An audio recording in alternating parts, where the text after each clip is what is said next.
next big talent in the Red Bull Driver Academy is Arvid Lindblad. Hi guys, I'm Arvid Lindblad, racing in Formula 2 with Campos, but it's very similar to the Indian name Arvind.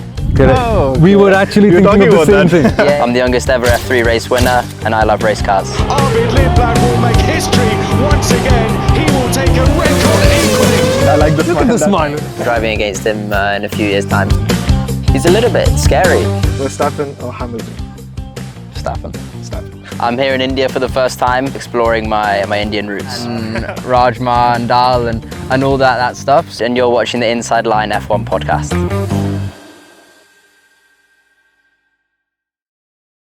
Man, there's just something about this place, the BIC, the Both International Circuit. The place where Sebastian Vettel won every single Indian Grand Prix. And we're here today to find and to meet a driver who could be the next in line after Sebastian and Max to be a Red Bull World Champion. Not my words, the words of Dr. Helmut Marko. But before we tell you more about the driver we're speaking about, let's tell you a little bit more about ourselves, because we rarely ever do that, right? We rarely do that. This is the Inside Line F1 podcast. My name is Somal Arora. I'm the official Formula 1 commentator for Fan Code in Hindi. And also, I've had the fortune of commentating right here. In fact, from that very box there, for the 2023 MotoGP Indian Grand Prix. A surreal experience. And I am Sundaram Ramaswamy, a motorsport statistician in Formula 1, F1 Academy, and a lot of other Indian categories as well. And we're badly missing Kunal Shah, the man who actually started off the Force India Driver Academy, who's also very often on TV in Norway for the Viaplay network.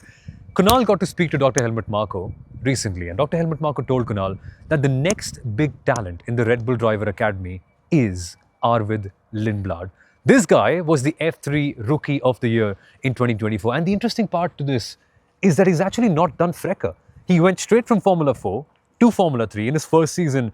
You'll be able to tell us more about the landmark numbers he's brought about, but he's progressing so quickly. And everyone from Will Buxton to Helmut Marko to Christian Horner, they all have good things about him.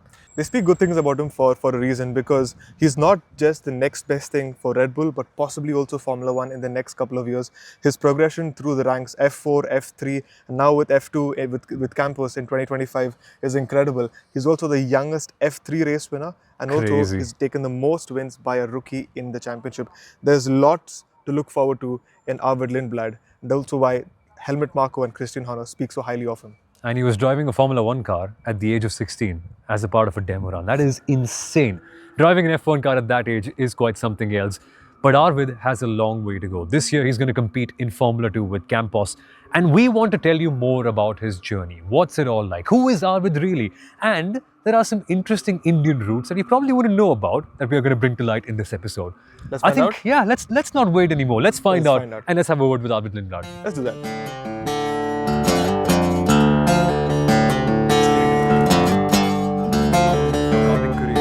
I did drive this car, yeah. In the karting video. Yeah.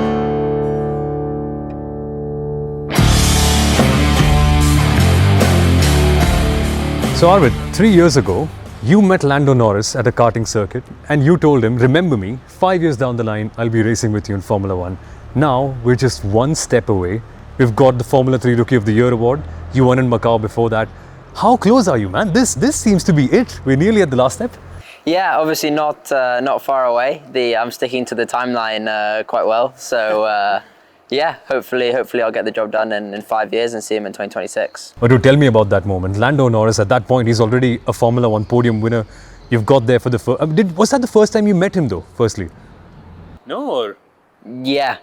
I actually saw him on a plane in 2017. I recognized him on a plane, but it was the first time I sort of spoke to him and formally saw him. Was then, yeah. And what a line, man. I'm going to see you in 5 years. That's the stuff of Hollywood movies. How did that come about? Yeah, I don't know. I was just walking in the paddock. Obviously, he was there that day because he'd launched his go-kart. And yeah, I don't know. I just felt like it. I remembered obviously the story of Hamilton when he saw Ron Dennis for the first time saying, I'll drive in one of your cars one day. And I just thought, why not? I'll just tell him I'll be driving against him in a few years' time. So yeah, I don't know. It was really just a spur of the moment thing, and yeah, I just said it with full confidence. That's so cool though. One more step away, and I think Lando's not the only one who's been talking good stuff about you. You found out that Will Buxton has been doing some chatting as well, right? So interestingly, in 2021, 3.5 years ago, Will Buxton, the Formula One presenter and journalist, he did a fun little prediction of what the 2025 F1 grid would look like. And interestingly, he put your name on that list. Did you know that? Yeah, I did see that. I did see that little article. Yeah. He put your name in the seat with Alpha Tauri, now racing Bulls. Yeah. But it's not a bad prediction. You're very, very close to that, and it's very close to becoming a reality for you. Yeah. No, it's pretty. Yeah, it's pretty cool. Obviously, now I need to make it reality. Yeah. No, it's a fun little story. But you've been making quite the waves, even in the junior categories, of course, in karting, and then F4, and mainly F3. Yeah. And I know you love your math. You've had a keen interest in math and science, and you've broken quite a few records this season. So you're the youngest F3 race winner. You have the highest F3 win percentage. You're tied for the most wins in a single season. And I don't know if you know this, but you have the most wins by a rookie in the championship's history. Okay. So that progression has been incredible. And how does it feel that you're on that path to Formula One and you're making so many waves as well? Yeah, obviously it feels great. It's obviously a very good position to be in. I have a great sort of team around me with Red Bull, obviously with Prema as well this season, who helped supported me a lot. So yeah, I was able to do obviously a very good season. A few stats like you said there, a few records broken, which is always good. But yeah, no, I'm in a really good position. Things are going really well, and I'm really excited for this year in F2 to perform well and hopefully be knocking on the door of F1 shortly. But dude, tell me about last season though. That double in Silverstone, that was crazy. I mean, we'd all heard of you and your incredible karting career, but that was some way to announce it. What went down there? How were you so good that weekend? Yeah, I don't know. It was a weird weekend. The weather was quite changeable. Even before that, Very Swedish? No, not very Swedish. Very British. But even before that, I mean, it was the first time racing in England because obviously, I raced in England when I first started, but then I went away to race in Europe because the level was higher. But then I came back, obviously, with Silverstone, the first time racing in England for 6 years, and then to win both races there was pretty cool. You're the first one to do it. You're the first one in championship history to take the double. Yeah, the first one to win the double, and then just to do both races. I mean, was a really cool moment. I think it was very interesting races, which obviously played well. I mean, there was a lot kicking off, but yeah, no, I did a good job, and the team and I made good strategy calls, and we were able to win both. But it's so rare, man. 1 year in Formula 3. I mean, most drivers spend a couple of seasons in FRECA, then they do a couple of years of Formula 3, then they move forward. You've been on the fast track treatment. You've skipped FRECA basically. Now you've done one season of F3 and straight up into F2. Does it feel that it's all happening too fast? Has it sunk in for you? It is very fast. I mean, there was actually an interesting article with F2 that came out a couple months ago where I was saying that it was 2 years ago was my last race in karting. So yeah, it has gone very fast, and I think I'm dealing with it okay so far. I'm just kind of taking it all in my stride and trying to perform at my best every day. But no, it has gone very fast. I mean, this year in F3, I knew it was going to be very challenging. I think almost no one does 1 year of F4 and then go straight to F3 and be competitive in the first year. So I knew it was going to be a tall order and a big task, but yeah, I mean, I just gave it my best and worked really hard, and were able to do a really good season. And yeah, obviously coming into F2, it's an even bigger task. But I mean, we saw this year with Bortoleto that you can do well as a rookie. So that's not obviously I can't get complacent, but if I work hard and keep to the same work ethic and stuff, I think I can do very well. You know, on that, when we spoke to Dr. Marko before having a word with you, he said you're a very fast learner. You understand and pick up cars and pick up championships very well, and you know so much around what other drivers are doing and just what the lay of the land is. How do you do that? How do you adapt so quickly? Because your F2 test was also somewhat similar, we heard, wasn't it? Like day one, a bit of a learning. By the end, by day 3, you're gaining so much? Yeah, I don't know, to be honest. I get in the car and I just feel and drive to what's needed. I mean, normally... What's the first thing you notice when you're in the car? When you're in a new car altogether? Yeah. What's the first thing you feel like? What's your checklist like, more or less? In the beginning, I'm a bit more, I experiment a bit when I first get in a car to understand what's needed. That's why if you look at, for example, the F3 tests, I wasn't, P1 in the testing. It takes me a little bit of time to get up to speed, but then once I figure it out, which is normally by around the time the first races come, I'm able to perform well. And I think the F2 test was good, but there's still a lot of things that I can work on. So I'm just focused on that now in the winter, and then I have full confidence that when we come to the first race, I'll be competitive. Now, they usually say that Formula One drivers take a good 2 to 3 laps, especially at a new circuit, for them to mind-blowing. kind of acclimatize and figure out what the racing lines are and be able to push thereafter. Do you feel you're somewhere in that same range, 2 to 3 laps, or does it take you a bit long, especially with so many different cars that you race through in a season as well? I think when you're comfortable with the car, that's a very big variable that's sort of removed, and then you can just get on the track and get on the limit pretty quick. So I don't know, 2 to 3 laps. It's always hard to sort of put a number on it, but you can, when you're comfortable with the car and you just get on the track and firstly just know how it goes, because sometimes that also takes a couple of laps just to figure out how it is. But if you just know the direction in which it goes, then you can get on the limit very quickly. In F2 and F3, we have to do that. In F3, we'd normally do 2-3 laps in practice, and then you're straight into qualifying. So, And I also asked that because in your very first race in F3, you went on to win the race. You did have to pull out a couple of daredevil moves along the way, but your very first race in the championship, and you went on to win. So, how was that emotion? Because I know you're someone who loves to celebrate on the radio and otherwise. You're one of the most passionate drivers I've seen who celebrate to that extent. How did that feel, winning your very first race in F3? Yeah, that was, Bahrain was special. Obviously, like you say, it was the first race.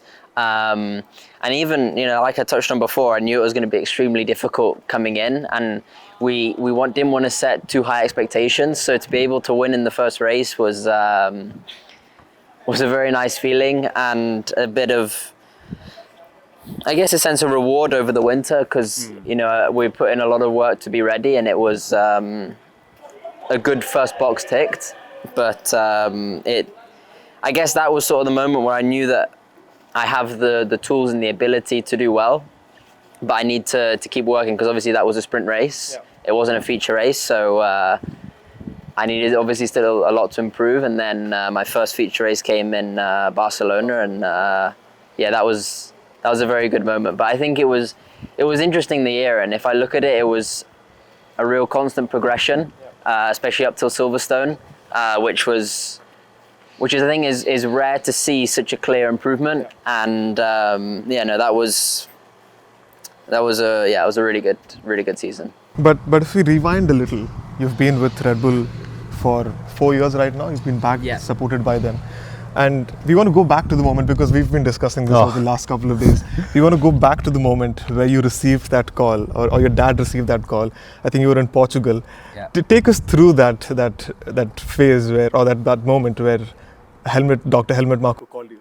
Yes, I was honestly a bit oblivious of what was going on at the time, because I was very much being told to focus on my side and the racing and the results. I wasn't really aware that in the background there was quite a few discussions with Red Bull. But I was in Portugal, in Portimao, testing before the World Championship. And we were sitting on the table, me and my dad, at breakfast one morning, and his phone rang, and I saw that I think it was plus 4-3, but I'm not 100% sure. And I just remember under it said Graz, Austria, on the phone number. Did you realize what? I didn't really know what was going on, but I knew Austria. I was thinking, that's a bit interesting. I don't really know what that is. And then I just remember seeing my dad sort of see the number, and he had a bit of a skip in his step when he walked off. And then he came back and he told me that Dr. Marko wanted to meet us. To have a meeting to talk about me joining the program. But Dr. Marko said something additionally to that, is it? Yeah, exactly. He told us that when you first met him, you, 13-year-old Arvid, was leading the conversation. Yeah. How crazy is that? As a 13-year-old with Dr. Marko and your dad in the meeting, apparently you were the one driving it. I'm not sure even Max did that. Yeah, I don't know. I kind of just felt, and I remember very well the moment. It was actually the Sunday morning. He invited us to the hotel that Red Bull was staying at. It was a Sunday morning of the Portuguese Grand Prix in 2020. And I just remember, we were sitting down and he was asking me a few questions, and I don't know, I was just answering them, and Did you have a PPT? No. sorry. Did you have a PowerPoint presentation? No, unfortunately, I wasn't that well prepared. I just I don't know. I just went with the flow and was just open and confident, and yeah, I was excited for the opportunity in the future. So yeah, I was. Maybe I didn't know 100% what I was doing, who I was talking to, but yeah, I was just going along with it. Is it slightly scary though? Dr. Marko standing with you as a 13-year-old, the guy who's built legends like Sebastian and Max. Does it get to you sometimes that, oh wow, it is Dr. Marko? Yeah, in the beginning especially, I mean, it was more the fact that he's a little bit scary. The guy you see on TV, right? Yeah, he's the guy you see on TV. You know, he's quite cutthroat in his approach, and a little 13-year-old seeing him, it was also the way he talks. He's very Austrian, he's very to the point. So it was a bit to get used to in the beginning, but I don't know. I saw it as obviously he was like you say, the guy that was able to build Max and Seb, and I wanted to make sure I was the next guy. So I was full of confidence, and now I just talk to him like it's quite relaxed, like quite relaxed conversations. Obviously, there's no excuses when things go wrong, but he's always been quite okay with me. I've heard some stories about with other drivers, and I've been quite lucky not to really experience any of those. But no, at the moment we just have a very good relationship, very open, and yeah, quite performance driven. I mean, in the end, I think a lot of people talk about his approach, and maybe it's quite challenging, or if it adds a lot of pressure. But for me, I guess the way that I see it is, he wants the best drivers in Formula One. Yeah. That's Red Bull's goal. They want to have the best guys. I want to be in Formula One. So in the end, our vision and our goals are aligned. So I just see it as an opportunity. They want to help me. They believe in me, and we want the best for each other. So I don't feel any pressure on that side. But the one thing that strikes me the most about you is your clarity in this goal, because it's so rare to see normal 17-year-olds be so clear about their target. You're not normal in that regard because you've been competing all your life. But on that front, where did that dream actually begin? Because that clarity for someone who's that young, even in motorsport, like 13 years old, you know this is what I want to do, and being that confident, I find that astounding. Where did it all come from, the goal of Formula One? So I actually started with motocross when I was 3. My That's dad, more like it. He did a little bit of motocross when he was growing up, but they weren't very, they didn't have much money, just being honest. So it sort of died out pretty quick. But my sort of dad's side of the family's always had a big sort of passion for motorsport. So I started when I was 3. 3 is early, man. Motocross, right? With motocross, yeah. My mum Were your feet even on the pedals at that point? To be honest, I was. I think the bike was controlling me, not the other way around. Holy hell. But yeah, obviously my mum thought it was a bit too much, a bit too dangerous, so she said no pretty quickly. But when I was 5, I started karting, and all I remember was I was just sitting on the sofa, watching the TV with my dad. This would have been around 2011, when I was 4, and I don't know, I was just watching the cars, and I was just like, I want to drive one, and I want to be in that one day, and that's kind of how it started. I mean, I had a clear vision and a goal from very early on. From that moment, I knew I wanted to be in Formula One, and when I started racing at 5, and when I was properly competing, even at 6, 7, it was always about being in Formula One and being a world champion. So, yeah, maybe that's not particularly common to have such a clear goal in life from so early. But yeah, again, that's always how it's been, and my vision has never changed. How badly do you want it though? Because most 5, 6-year-olds always want to be a Formula One driver. We all have had that dream. But to follow it up with effort and action, that is what takes real effort, right? How did you do that? How clear was it to you that this is it? No studies, nothing else. This is all I want to do. Yeah, and there must have been some choices you would have had to make for that, right? Yeah, I mean, it's hard to obviously put into words how badly do you want it, because it's not, it's a very difficult thing to describe, but I was very comfortable sacrificing almost everything for it. So obviously coming from my mum's side, a bit of an Indian background, the stereotype is studies are very important, and my mum was fully of that belief, and I did my GCSEs. I've always had to work very hard on the academics, and yeah, I mean, things were were challenged a lot. I mean, I had to leave school initially when I was 12 because it was just so much. Wow. I kept with the school though, and I actually went back when I was 14 because I wasn't particularly happy, to be honest, being at home all the time.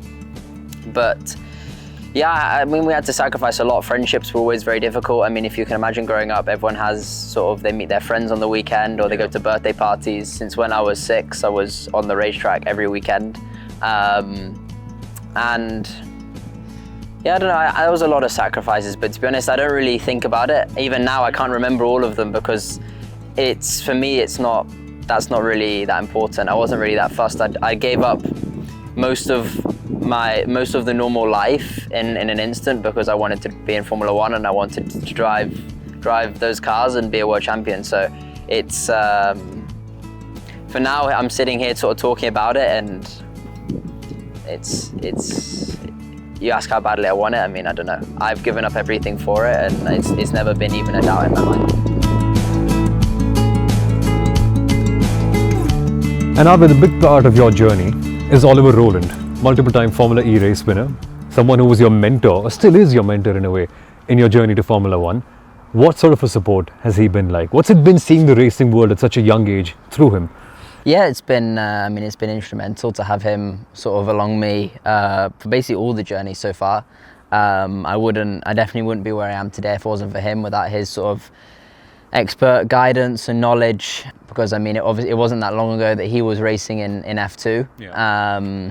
And yeah, just to sort of have someone who's seen and done it all so recently, and been sort of extremely talented as well is very rare to have someone like that. So I'm really grateful for that, to have him working with me. And so much of it also might be the mental side, right? Because initially, the driving part is one thing, but as you go higher, the pressures just keep on getting higher. Yeah, no, for sure. I mean, there's a lot of, I think the best way to describe it is just there's a lot more noise. Everything off track gets a lot bigger. There's a lot more headspace it takes up, a lot more time, and it becomes less and less about just the pure driving. And there's a lot more stuff you have to deal with. And yeah, like I said, obviously he's done it not that long ago, so he knows sort of all the challenges of it. And not even talking about like long ago. Now he's racing in Formula E, so exactly. he's experiencing it now.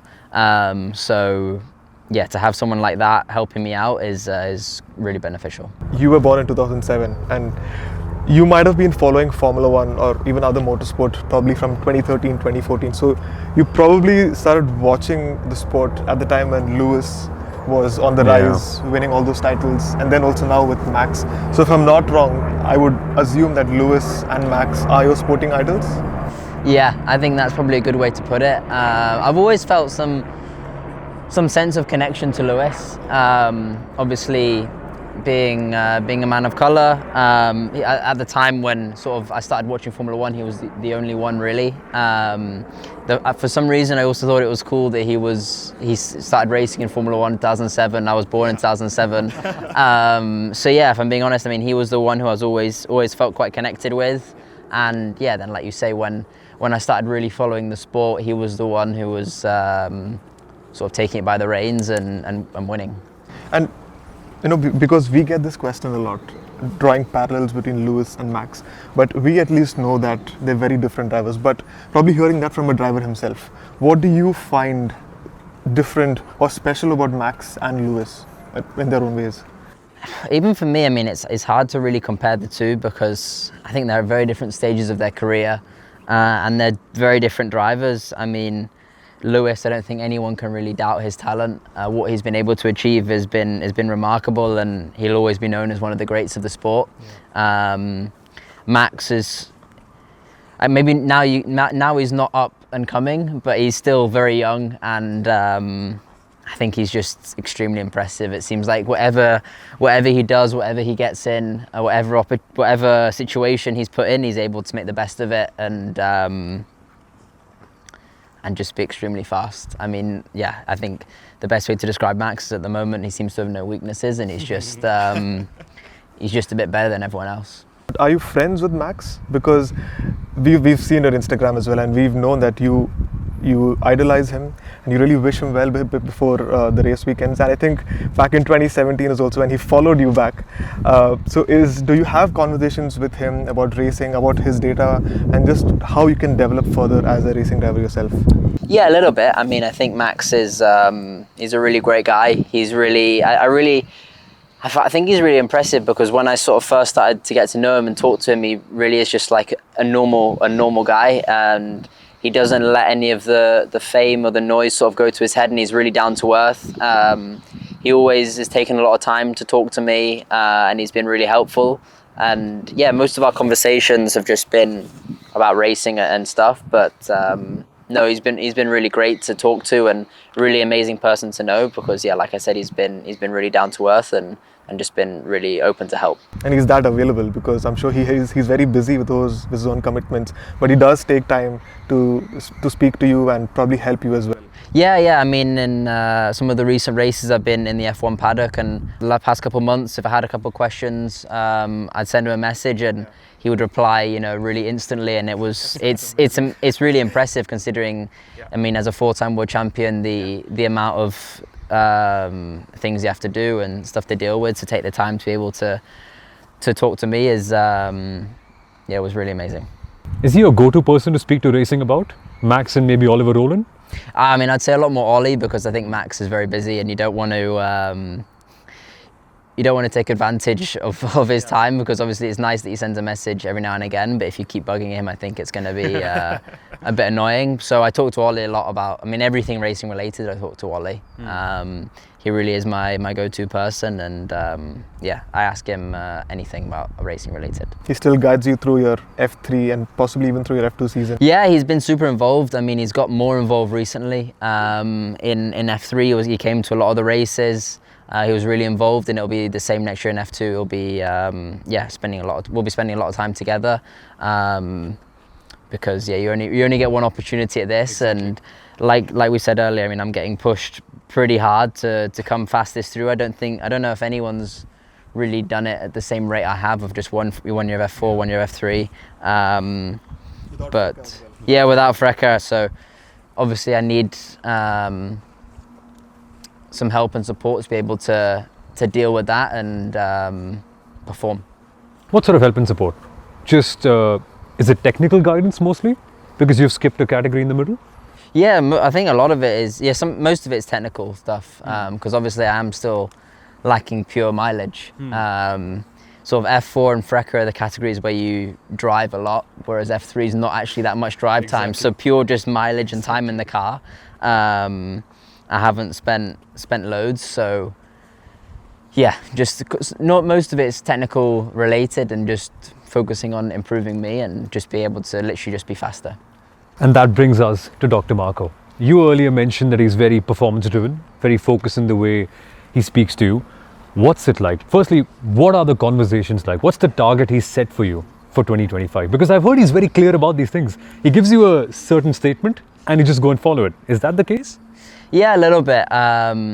He doesn't really care sometimes about he just says things how it is. And yeah, he gives clear targets. But he's being very transparent and honest. Yeah, he's very transparent and honest, and it's kind of just, I don't know, I want to win, I want to perform well, so I don't really see it as pressure or anything negative. I sort of take on board what he says and listen to him and take his advice, and then just go out and try and drive fast and make him happy. Because I'm certain those targets would be the same as the targets you've set for yourself, right? Exactly. Like, for instance, when you joined the academy, win the championship. Is that something what was conveyed to you or something? That's normally the response he gives you, and that's the goal he sets is to win. Win the championship. Win the championship, yeah. Which is normally easier said than done, but no, in the end, if you want to be in Formula One, you have to perform, you have to win. So yeah, that's the way the current F1 world is, and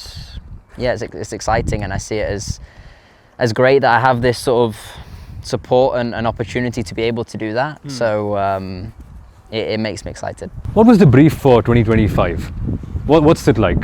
Because nowadays things are different, right? You don't need to win a Formula 2 championship to get into Formula 1. Ollie Behrman's done that. Kimi Antonelli's now proving the same thing. Is that set in stone for you that you need to win the championship to get into Formula One, or what's the target like for this year? No, I don't think it's so set in stone like that. I mean, everyone knows that F2 and F3, with just the way the format is, it's very challenging, and there's a lot of variables that aren't fully in your control. Yep. So sometimes just to say that you have to win and not really taking other factors into account is difficult. So I think that's why now, it's not so set in stone, and there are drivers that are going to Formula One without winning, because I think it's about proving your talent and doing something special, but sometimes being able to do that across the whole season is, let's say the guy that wins the championship may not always be the one that's most impressive. And I think that's a bit more why the way's changed a bit. Is F2 slightly broken that way then, do you think?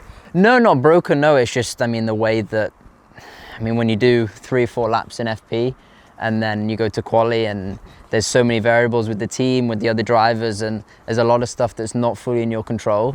It's not always easy to do that. And even, I mean, this year, I think you mentioned Ollie and Kimi. I mean, even the car performance is quite a big thing. Yeah. I mean, I think everyone knows, I mean, the fact that they are going to Formula One, they're extremely impressive, and if you don't have the car underneath you, then it's very difficult to win.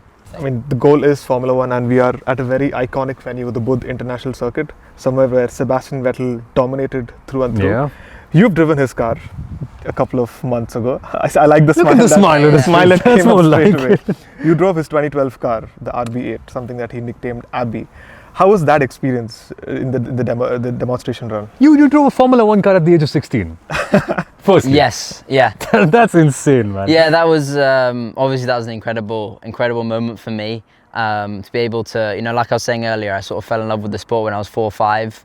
To be able to drive the car that I used to watch on the TV when I fell in love with the sport, one that I never thought I'd get the opportunity to drive, was amazing. And then, I mean, to drive an F1 car is always pretty cool.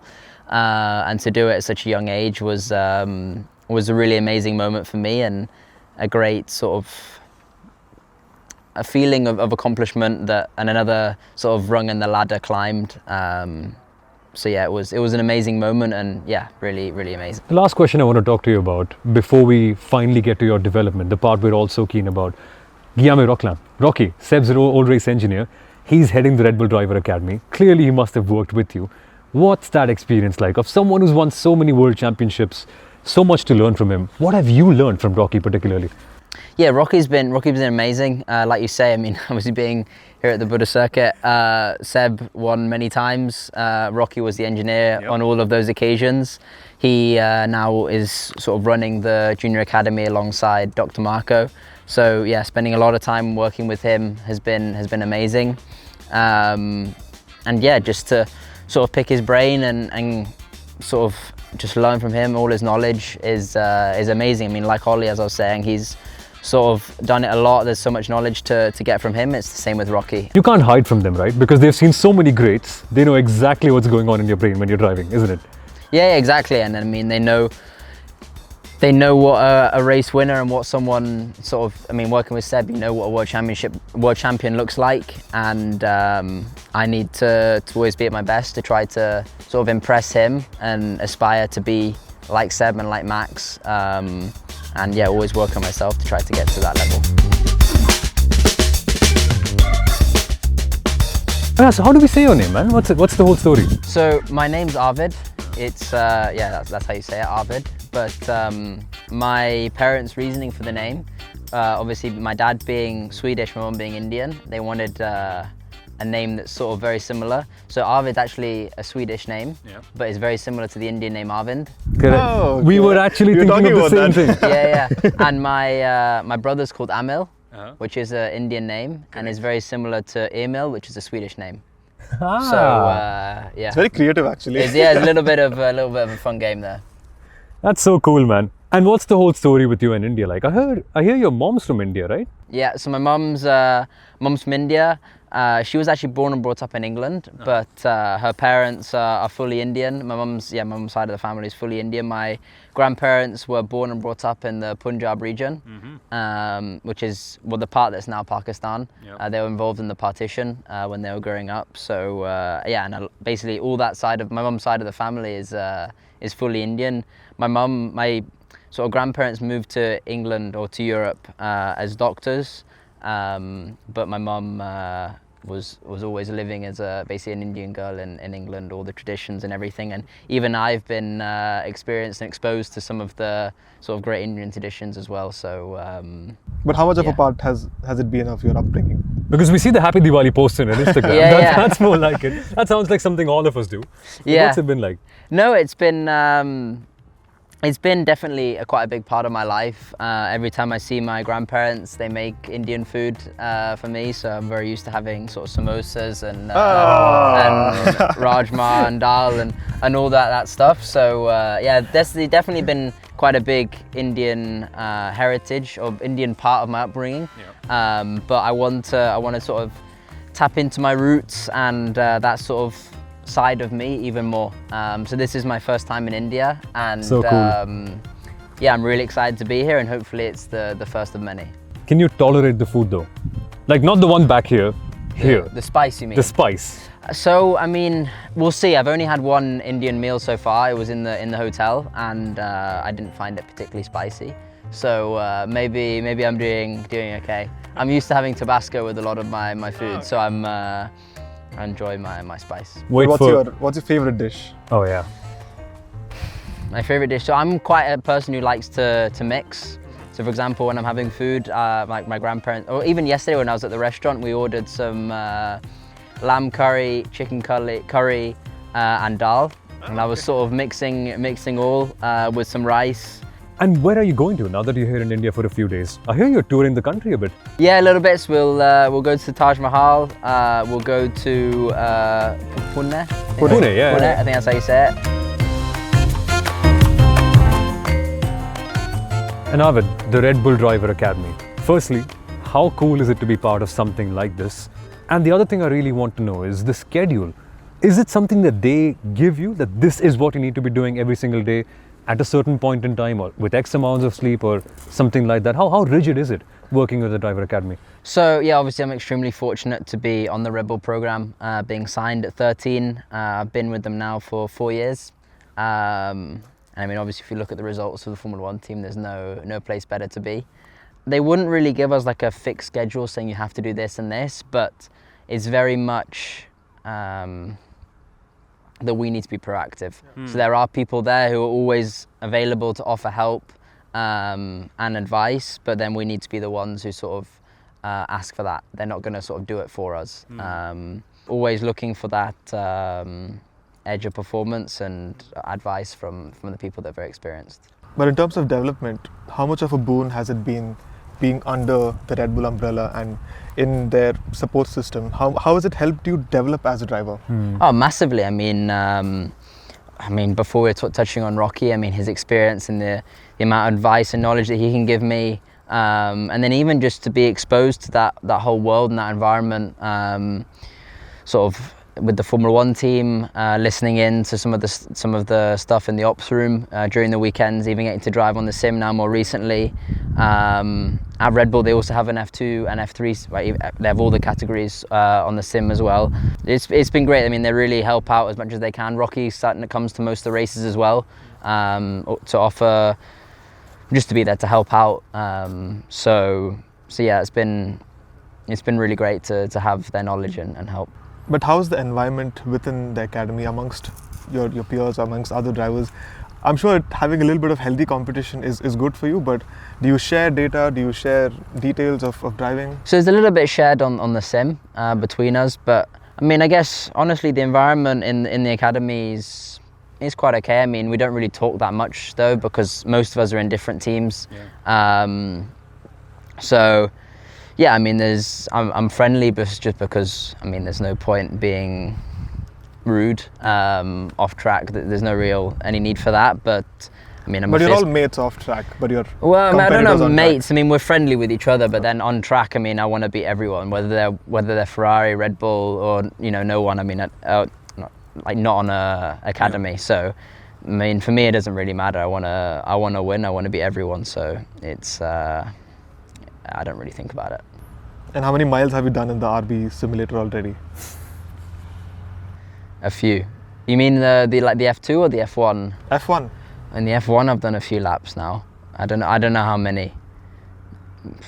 A few hundred, But maybe there's 500 a or something. sizable difference between the both. You can Yeah, feel. it's You can a feel. different level. I mean, F1, it's like 15 seconds, 12, I think 12 seconds faster than F2. So it's another level of. It feels a bit like a video game when you first jump in. No, it does. It's so fast. I mean, your eyes struggle to compute the speed. The first couple of laps, it feels like a game. It's difficult to be on the limit of the car. So it's very impressive, and it's enjoyable to drive. And when we spoke to Dr. Marko, he said that there are lots of old car testing programs, the old TPC programs lined up for you in the next couple of years. How is that feeling like, the excitement of being able to drive a Formula One car consistently? That must be a big part of your development, right? Just getting used to the speed, getting used to working with so many mechanics, so many engineers. That whole part of the process will be so important for you going ahead. Yeah, for sure. I mean, it's great that they're putting that sort of trust and faith in me to be able to get the opportunity. But yeah, I mean, it's great, but I need to focus on F2 because all that stuff can go away very quickly, and it'll be great to drive an F1 on numerous occasions if that goes ahead, but in the end I want to drive in Formula One and be a world champion, so that's kind of, if I do my job and I do well, that should be a given. So, closing note, when are we seeing you in Formula One? What's the target for this year, particularly, 25? I don't really want to put a number on it. I want to... Hey, you've put a number on it already, well, in 2021. That was in 5 years 2021. from then. No, I mean, so I want to be in F1 in 2026. I mean, for this year in F2, I don't really want to put a number on it. I just want to go out and perform as best I can, and then we'll see what happens. Yeah, I mean, I just want to do my best, and like I said before, maximize sort of every opportunity, every situation I'm in, and hopefully then everything will fall into place, and we'll be doing pretty well. And when you get to Formula One, I'm not saying if, when you get to Formula One, what's your number going to be? Race number. Race number. I haven't thought about it. I probably need to have a bit of a think. I'm 37 for Kobe Mainu? He's doing well. No, I mean, I don't know. We'll see. I'm quite a big Michael Jordan fan, so I'd ideally want to be 23. I also used 23 when I was in karting, but I mean that's taken at the moment, so we'll see. I'm going to ask you about the drivers who've done the most races for Red Bull. All right, so you can tell me their names. I'll tell you the order, but it's top 10. Okay? 10. Yeah, top 10 drivers. It's. I'm sure you know the names. All Okay. right? So Max. He's number 1, 186. Okay. Seb. Seb's number 3, 113. Perez. Coulthard. Perez is 56. Yes. Who else has driven the car? Webber. Weber's number 2. Okay. Top 10. I'm trying to think. That's it. We still have 4 more. Yeah, no, Still 5 more. there's many more drivers. It's changed. The second seat's changed a few You're times. missing number 4. Someone who was there this year as well. Ricardo. Ricardo's number 4. Yeah, okay, okay. so we've got the top 6 now. We have 4 more names. Okay. We're way back in Albon? time. Albon's, yes, he's number 8. 3 more. Okay. 7, 9, and 10. Who- One of them is driving this year as well. You drove for Red Bull. Gasly. Gasly's number Okay. 10. I was thinking, Two I didn't more. know if he made the cut. No, Okay. he had 12 starts, so 2 more. 12. Yeah. Oh wow. Okay, so it's just almost everyone who's driven the car. Yes. 2 more. Fiat. Was he in there? Kvyat's number 9. This Okay. one might be a little tricky, but someone from Austria.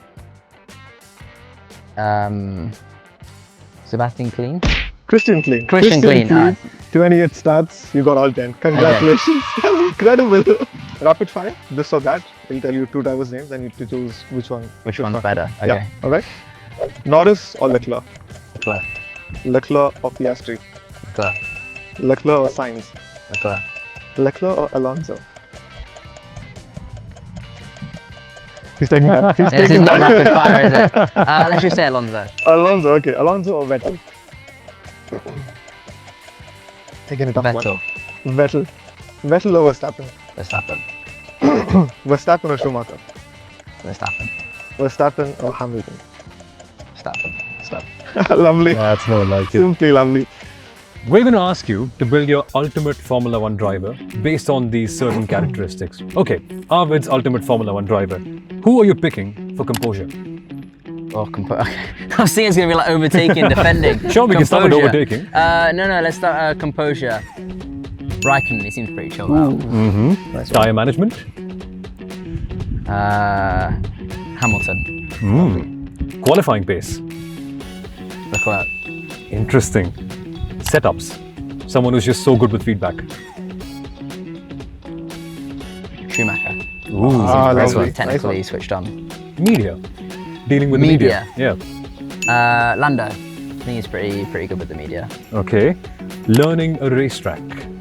Being quick instantly. Alonso. Alonso.